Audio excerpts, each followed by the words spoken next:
এই ভিডিওটা দেখার পর ওয়াটার কালারের ভয়টা কেটে যাবে। চলো শুরু থেকে শুরু করি, সাথে থেকো। প্রথম কাজ আমি যেটা বলবো, সবসময় ভিজিয়ে ভিজিয়ে করবে না কাজ। এরকম একটা ভালো হ্যাবিট নাই যে সবসময় পেপার ভিজিয়ে নিতে হবে। যখন তোমরা ওয়াটার কালার শুরু করছো, যাদের জন্য আমি ভিডিওগুলো বানাই, যে সমস্ত মানুষগুলো সত্যি মন থেকে শিখতে তাদের জন্য ভিডিওগুলো বানাই, তো তাই তাদেরকে যেন ভুল পথে চালিত না হয়, সেই জন্য আমি সবসময় ওপেনলি বলছি সবসময় ভিজিয়ে নিয়ে কাজ করবে না। দরকার যেটা নেই সেটা দরকার নেই। লাইট অ্যান্ড শ্যাডোটা সব থেকে বেশি ইম্পর্টেন্ট। এখানে আমি ইয়েলো ওয়াকারকে লাইট কালার করে দিলাম, একদম হালকা করে। এটা বেস কালার যাচ্ছে, বেসিক বাড়ির যে কালারটা। এরপর তো লাইট অ্যান্ড শ্যাডো হবে। তারপরে চলে আসছে আমাদের গাছ। গাছের যে বেসিক কালারটা দিয়ে দিলাম, ওপরে একটু লাইট গ্রিন, নিচে একটু ডিপ গ্রিন, একদম সিম্পল। লক্ষ্য করো ভালো করে, পেছন দিকে যে বুশটা ছিল তাতেও আমি একটুখানি লাইট গ্রিন দিয়ে দিলাম হালকা। শ্যাডোর জন্য এইটা একটুখানি স্যাপ গ্রিন দিয়ে দিলাম, সরি অলিভ গ্রিন দিয়ে দিলাম। কত সিম্পল, সাধারণ। তোমরা ঘাবড়ে যাও, ওয়াটার কালারকে ভয় পাও। আমি তোমাদের বলছি এইভাবে ওয়াটার কালার করো, জীবনে কোনোদিন ভয় পাও না ওয়াটার কালারকে। ডার্ক ব্রাউন কালার দিয়ে ঘরের উল্টো দিক, যেটা লাইটের অপোজিট সাইডে আছে, সেটা দাও। এরকম ধরনের যদি কালার ব্লাস্ট করে সেখান থেকে কালারটা তুলে নাও একটু শুকনো ব্রাশ দিয়ে, কোনো অসুবিধা নেই। শুধু ঘাবড়াবে না, ভয় পাবেন না। মনে রাখো আমি সঙ্গে আছি, তোমাদের ওয়াটার কালারের ভয়টা দূর করাই আমার একটা কাজ। এখানে দেখো কত সুন্দরভাবে কালারটা মোটামুটি শুকিয়ে গেল। তখন আমি বাড়ির অপোজিট সাইডে ডার্ক ইয়েলো কালারের ডার্ক কালারটা দিলাম। এখানে তোমরা একটু ব্রাউন মিশিয়ে নেবে ইয়েলো কালার সঙ্গে, ভালো এফেক্ট পাবে, কোনো অসুবিধা হবে না। বাঁশের যে ছোট ছোট খুঁটিগুলো পেছন দিক দিয়ে বেরিয়ে থাকে সেগুলো করে দিলাম। এই ছোট ছোট ডিটেলিংগুলো না করলেই নয়। তোমরা জানো আমি খুব বেশি ডিটেলিং পছন্দ করি না, কিন্তু যেটুকু একদম দরকার সেটুকু করতেই হবে। গাছের অল্প একটু শ্যাডো, কিছু জায়গার মধ্যে ডার্ক পাতা, স্যাপ গ্রিনের ডার্ক দিয়ে আমি করে দিলাম কম জল দিয়ে। গাছের গুঁড়িটা করে দিলাম ঠিক বার্ন টাম্বারের সঙ্গে ব্লু মিশিয়ে টেনে দিলাম। বুঝতে না পারলে 10 বার জিজ্ঞেস করবে, 10 বার বলে দেবো।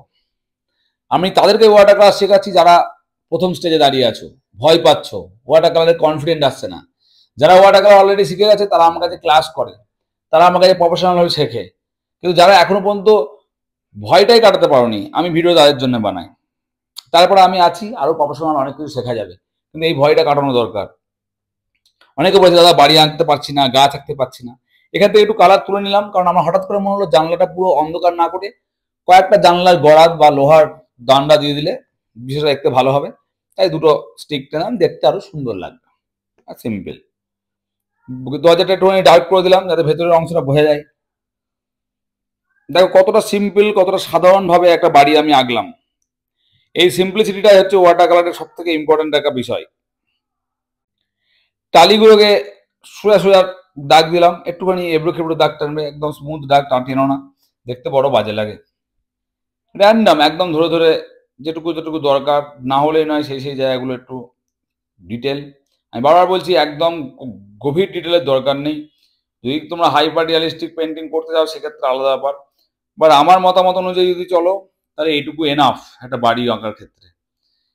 কম্পোজিশনকে স্ট্রং করবার জন্য দুটো একটা তাল গাছ দূরে অ্যাড করে দাও, একদম সিম্পল সাধারণভাবে। অনেকেই বলে দাদা তোমার হাতে ঢেকে যায়, কিছু ঢেকে যায় না, যেটুকু দেখার ঠিক দেখা যায়। যাদের শেখার তারা এখানে শিখে বেরিয়ে চলে যাবে, কারণ আমার পক্ষে এই মুহূর্তে ক্যামেরার পিছনে ইনভেস্ট করা সম্ভব নয়। তোমাদের সাপোর্ট করে নিশ্চয়ই ভবিষ্যতে ডবল ক্যামেরায় কাজ করব, এই মুহূর্তে সম্ভব হচ্ছে না, তো এটাকে একটু অ্যাডজাস্ট করে নিও। এখানে একটা মহিলাকে এঁকে দিলাম, তার পেছন দিক থেকে একটু ডার্ক কালার দিয়ে দেবো যাতে বোঝা যায় যে ব্যাক সাইড এসে যাচ্ছে সামনের দিক থেকে। তাই জন্য একটুখানি চুলের ইয়ে করে দিলাম। আমি তোমাদের আঁকা শেখাতে আসছি, ডিটেলিং শেখাতে আসিনি। কোথায় কোন ক্যারেক্টারটা বসালে দেখতে ভালো লাগবে সেটা তোমাদের দেখিয়ে দিচ্ছি। এখানে একটা অন্ধকারের মধ্যে মানে ডার্ক শ্যাডোর মধ্যে একটা মানুষ রয়েছে, দুটো একটা খুঁটি, ফেন্স। যে ডিটেলিংগুলো না হলেই নয় সে ডিটেলিংগুলো করবো। আমি বারবার বলছি, যারা স্কিপ করে ভিডিও দেখো, যারা কেটে কেটে ভিডিও দেখো, তারা আমাকে আনফলো করে দাও, তারা আমাকে আনসাবস্ক্রাইব করে দাও, আমার কোনো দুঃখ হবে না। তারাই আমার প্রোফাইলে থাকবে যারা আমার ভিডিওটা পুরোটা দেখবে, ভালোবাসবে আমাকে, আমার কাজকে ভালোবাসবে, আমার পরিশ্রমকে ভালোবাসবে। আমি তার জন্য 10টা ভিডিও বানাবো। তোমাদের কেটে কেটে দেখার পরে তোমরা শিখতেও পারো না, তোমরা এগোতেও পারো না, এবং রিচ কমে যায়, ফলে যাদের শেখার ইচ্ছা তাদের কাছে ভিডিওগুলো পৌঁছায় না।